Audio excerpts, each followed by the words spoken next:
जय हिंद साथियों, नमस्कार सभी भाइयों को। कैसे हैं आप सब साथियों? मैं आप सबका हर्ष कुमार स्वागत करता हूं आपके अपने चैनल लोन डिस्ट्रॉयर में।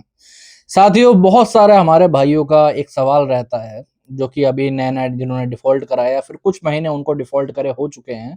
उनका हमेशा ये सवाल रहता है कि सर, लोन रिकवरी वाले, ये बैंक वाले, ये एनबीएफसी वाले हमें कब तक आखिर परेशान करेंगे, हमें कब तक कॉल करेंगे, कब तक ये हमारे घर पे आएंगे, कब तक इनकी हार्ड रिकवरी चलेगी। और अगर मान लेते हैं हमारे पास कोई तरीका हो इनकी हार्ड रिकवरी को रोकने का, तो वो तरीका आखिर है क्या? तो आज इसी के बारे में बात करेंगे, इसी के बारे में आप लोगों को समझाएंगे, ठीक है। और ये हार्ड रिकवरी का कॉन्सेप्ट आखिर है क्या? कई लोग बोलते हैं ना सर, हार्ड रिकवरी कौन कौन से बैंक करते हैं या फिर कौन कौन सी एनबीएफसी करती है। आज ना आप लोगों का सारा जो भ्रम है वो क्लियर करेंगे। पहले लोग, बहुत सारे लोगों ने हमारे काफी सारे जो नए सब्सक्राइबर्स हैं उनके अंदर भ्रम भर रखा होगा। उनके जानने वाले लोगों ने ही कि रिकवरी वाले ये करते हैं, वो करते हैं, फलाना करते हैं, ढिमकाना करते हैं। आज मैं आप लोगों को पूरी सच्चाई इसके बारे में बताऊंगा, ठीक है।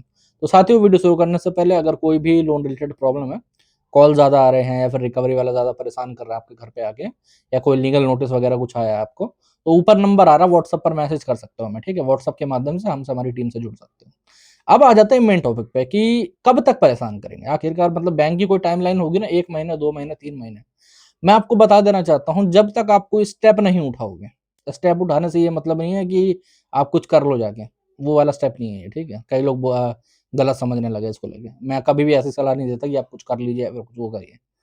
स्टेप मतलब जब तक आप इन लोगों के ऊपर कोई एक्शन नहीं लोगे, तब तक इन लोगों की हार्ड रिकवरी चलती है।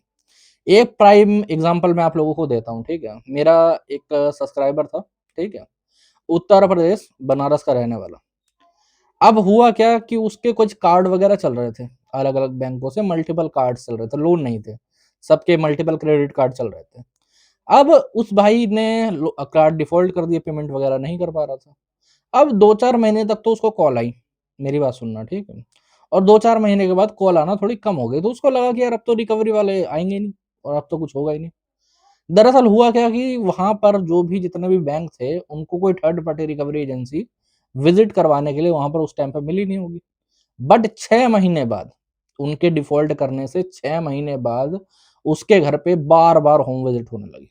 बार बार मतलब सोच नहीं सकते। कभी घर में हो रही है, घर पे नहीं मिलता तो ऑफिस में होने लगी विजिट। इस प्रकार से पहले घर पे जाते थे वो लोग, घर पे जब कोई मिलता नहीं था तो उसके ऑफिस जाके धमक जाते थे। अब बंदा बहुत परेशान हुआ तो हमसे जुड़ा, बोला कि सर अभी तक तो सब नॉर्मल था। मैंने बोला आपने कोई कंप्लेंट वगैरह करी है? कितने दिन हो गए डिफ़ॉल्ट को आपके? तो बोला 6 महीने हो गए सर। 6 महीने से ऊपर ही टाइम हो चुका है। तो मैं भी थोड़ा चौंक गया, मैं कहा 6 महीने हो गए हैं, तो बंदे ने कोई ना कोई कंप्लेंट वगैरह कुछ ना कुछ तो करी होगी, तभी तो रुकी होगी विज़िट अभी तक। वरना 6 महीने तक तो बहुत विज़िट होनी चाहिए थी। तो जब मैंने केस को थोड़ा एनालिसिस करा तो पता लगा कि अभी तक इनकी जो एजेंसी है ना, जहाँ से एक्चुअल होम विज़िट होती है, वो अभी तक लगी नहीं थी इनके शहर की।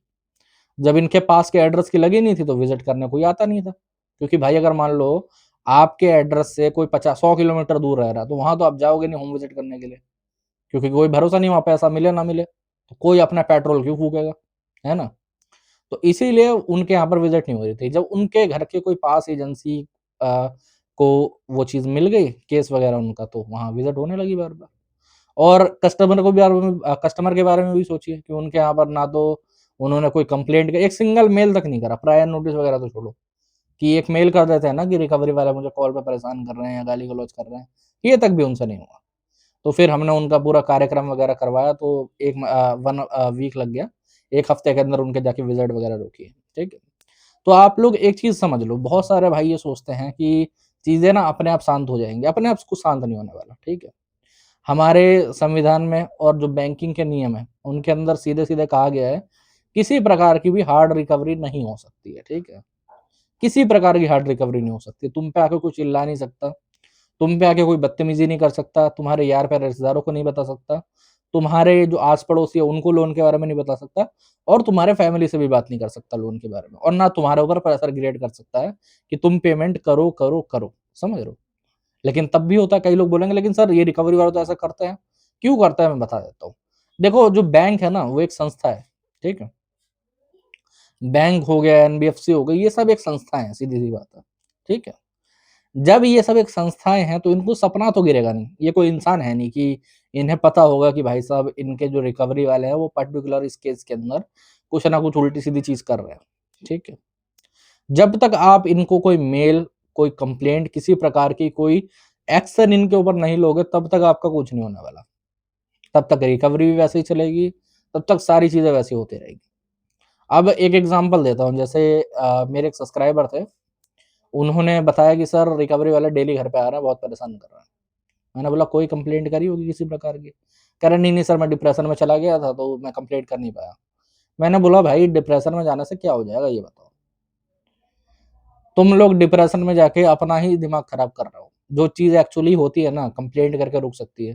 पूरा सिस्टम बना रखा है आरबीआई ने कि अगर आपको कोई रिकवरी वाला परेशान करता है तो आप पहले बैंक को मेल करो, ट्वीट वगैरह करो, वहां से आधा आपका काम शांत हो जाएगा। पहली बात तो 50% काम तो वहीं पर आपका हो जाएगा। एक बार फिर आरबीआई में कंप्लेंट कर दो, अगर आपके पास कोई प्रूफ वगैरह है सब बढ़िया तरीके से, तो आप आरबीआई में कंप्लेंट कर दो। वहां पर बैंक के ऊपर पेनल्टी लगाई जाएगी, रिकवरी एजेंसी को, जो रिकवरी एजेंट है, रिकवरी एजेंसी के ऊपर तो लगती है पेनल्टी, ठीक है।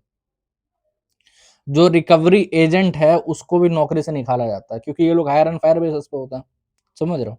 अगर ऐसा कोई आपके ऊपर प्रूफ होगा, जैसे मैं बताता हूँ, बजाज फाइनेंस का एक सीन हुआ था, ठीक। हमारे एक सब्सक्राइबर थे, वो उसकी वीडियो बना रहे थे कि भाई साहब आईडी वगैरह नहीं लेके आया, तो उसने ऐसे करके हाथ लगा दिया वीडियो रोकने के लिए, फोन गिर गया, फोन में थोड़ा स्क्रैच आ गया, आप लोगों को पता है फोन गिरने से स्क्रैच वगैरह आ जाते हैं, तो वो चीज वीडियो में रिकॉर्ड हो गई। अब हमने अपने सब्सक्राइबर की कंप्लेंट करवा दी आरबीआई में। पहले तो भाई साहब 20,000 रुपए का जुर्माना मिला, ठीक है, ओके। दो सेकेंडरी चीज ये हुई, उस जो रिकवरी एजेंट था उसको नौकरी से निकाला गया, उसका टर्मिनेशन लेटर हमको भेजा गया बकायदा कि भाई साहब इसको नौकरी से निकाल दिया गया।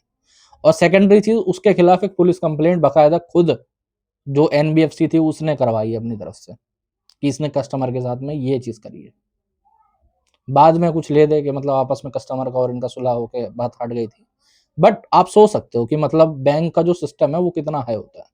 कुछ कुछ एनबीएफसी, कुछ कुछ बैंक अच्छा खासा एक अपना पूरा सिस्टम बना के रखते हैं कि अगर कस्टमर को किसी प्रकार की कोई हानि हो। वैसे तो देखो मैं आपको बताना चाहूंगा एक्चुअली में लोग गलती करते कहाँ पर है और क्या गलती नहीं करनी चाहिए कंप्लेंट के टाइम पे। पहले ये समझो कि पूरा मैकेनिज्म बना हुआ है कि आप कंप्लेंट करो तो आपकी जो विजिट्स हैं, कॉल्स वगैरह हैं, वो सारी चीजें रुक जाएंगी, 100% रुक जाएंगे, ठीक है। कोई बड़ी बात नहीं है इसकी। बस आपको आना चाहिए कि आप कंप्लेंट्स कैसे कर रहे हो। कई लोग क्या होते हैं कि वो पहले उन्होंने बैंक को कंप्लेंट करनी रखी है, उससे पहले जाकर आरबीआई में कंप्लेंट कर रहे हैं, मेल कर रहे हैं आरबीआई में। आरबीआई में मेल होता ही नहीं है, समझ रहे हो। आपको आरबीआई के पोर्टल पे ही कंप्लेंट करनी होती है, सबसे बड़ी बात है। वहां पर जाके आपका पूरा बायोडाटा खुलेगा, सारी चीजें वहां पर देनी पड़ती हैं, उसके बाद ही आप कंप्लेंट कर सकते हो, समझ रहे हो। अब कई लोग सिर्फ ये करते हैं ना, सोचते हैं कि एक मैं मेल कर दूंगा तो हो जाएगा काम। एक मेल करने से नहीं होगा। मेनली क्या होता है, कई लोग पूछते हैं एट द एंड कंप्लेंट कहां पर करनी होती है। एट द एंड कंप्लेंट आपको आरबीआई में ही करनी होती है, वहीं से सारा काम आपका रुकेगा। 100% विजिट वहीं से रुकती है, समझ रहे हो। अब मान लो मेल तुमने कर दी, अब मेल जाती कहां पर है? मेल जाएगी पहले तो भाई साहब उस टीएल के पास जिसने रिकवरी वालों को भेजा है। तो वो लोग क्या करते हैं, उसको इग्नोर कर देते हैं, ये बात होती है, समझ रहे हो। बट जब तुम आरबीआई में कंप्लेंट करोगे तो भाई साहब एजेंसी के ओनर को जाएगा, ठीक है, टीएल को जाएगा, बैंक की हायर अथॉरिटी को जाएगा, तो उस पर काम होता है, उस पर पेनल्टी भी लगाई जाती है बैंक वगैरह के ऊपर। आपको बस मैकेनिज्म के बारे में नहीं पता। आप लोग बस डर के बैठे हुए, आप लोग सोच रहे हो कि यार मैं कंप्लेंट, कई लोग तो ये भी बोलते हैं सर हम कंप्लेंट कर रहे हैं कोई दिक्कत तो नहीं होगी। अरे मेरे भाई तुम विक्टिम हो, तुम क्या कंप्लेंट करोगे तो क्या दिक्कत हो जाएगी ये बताओ, समझ रहे हो। मेनली जो इन लोगों ने तुम्हारे अंदर डर भर रखा है उस डर को निकालो और काम स्टार्ट करो। ये सोचना अच्छा नहीं है कि भाई साहब मैं कुछ दिन इनको इग्नोर करूंगा तो शायद रिकवरी मेरी शांत हो जाए। क्योंकि देखो वही बात है कि आप अगर कंप्लेंट्स वगैरह करके इनका मुंह पहले ही बंद कर देते हो, इनको इनकी नौकरी जाने का डर होने लगता है, तो ये अपने आप ही आपके यहाँ पर विजिट नहीं करेंगे, अपने आप ही आपको कॉल नहीं करेंगे, समझ रहे हो। इनको आपका लोन प्यारा नहीं है, इनको अपनी नौकरी प्यारी है। क्योंकि आपके केस में चलो उनको पैसा नहीं भी मिलेगा, मैं जेन्युइनली कह रहा हूँ, ठीक है, बट अगले और केसेस होंगे उनके अंदर पैसा मिल जाएगा, कमीशन बन जाएगी उनकी। बट अगर वो लोग आपके केस के चक्कर में अपनी नौकरी गवा देंगे तो उनको घंटा कुछ नहीं मिलेगा, उनका होगा लॉस बहुत बड़ा। तो आपको समझना है, ये सारी चीजें समझ के करनी होती है, समझ रहे हो। रिकवरी के बारे में ये नहीं सोचना कि भाई सब मैं इतने दिन वेट कर लेता हूँ, आगे शायद विजिट ना हो अपने आप ही। अरे होगी क्यों नहीं होगी, जब तुमने कोई कंप्लेंट नहीं करी, कोई मेल नहीं डाला, आरबीआई के पोर्टल पे कंप्लेंट नहीं करी, तो विजिट तो 100% होगी। और फिर तुम दौड़ोगे, फिर कंप्लेंट करने के लिए दौड़ोगे, यार मैं कंप्लेंट कर देता हूँ सही रहेगा, तब रुक जाए, तब टाइम लगता है, तब 10-15 दिन का टाइम लग जाता है कई बार, तब फिर आपको दिक्कत होती है, तब आपको प्रॉब्लम होती है, समझ रहे हो। तो जितना जल्दी हो सके उतना जल्दी अपने कंप्लेंट्स का प्रोसीजर करें और अपनी विजिट और होम विजिट और कॉल्स को 100% समाप्त करवा दें, ठीक है। और अगर इसके अंदर कोई मदद वगैरह आपको चाहिए तो ऊपर नंबर आ रहा है, व्हाट्सएप पर मैसेज कर सकते हो, ठीक है। साथियों आज के वीडियो में इतना ही। अगर वीडियो अच्छा लगा हो तो चैनल को सब्सक्राइब कर लीजिएगा। जय हिंद सभी को।